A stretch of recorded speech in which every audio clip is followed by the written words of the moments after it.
लीजिए अब पेश है हमारा प्रोग्राम वक्फे अदब। वक्फे अदब में मोहतरमा अलका जैन शरर को समाअत फरमाइएगा। नमस्ते, आदाब। मैं अलका शरर मुंबई से एक बार फिर से अपने मुख्तसर से कलाम के साथ आपसे रूबरू हूँ।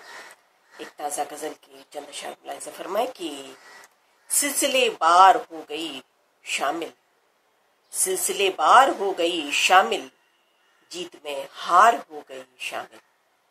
सिलसिले बार हो गई शामिल, जीत में हार हो गई शामिल। बात ठहरी थी मन मुटावों पर, बात ठहरी थी मन मुटावों पर, तेरी गुफ्तार हो गई शामिल, तेरी गुफ्तार हो गई शामिल। सारे धड़ सर के मुंतजिर थे मगर, सारे धड़ सर के मुंतजिर थे मगर, उन पे दस्तार हो गई शामिल, उन पे दस्तार हो गई शामिल। एक शरीय भी की तू था शामिल तो जीतना ही था, तू था शामिल तो जीतना ही था।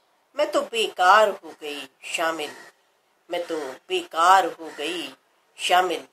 और याद में क्या बला की शिद्दत थी, याद में क्या बला की शिद्दत थी, तेरी महकार हो गई शामिल, तेरी महकार हो गई शामिल। तेरे अल्फाज खार कम थे क्या, तेरे अल्फाज खार कम थे क्या, अबरू खमदार हो गई शामिल, अबरू खमदार हो गई शामिल। सिलसिले बार हो गई शामिल, जीत में हार हो गई शामिल। बहुत बहुत शुक्रिया।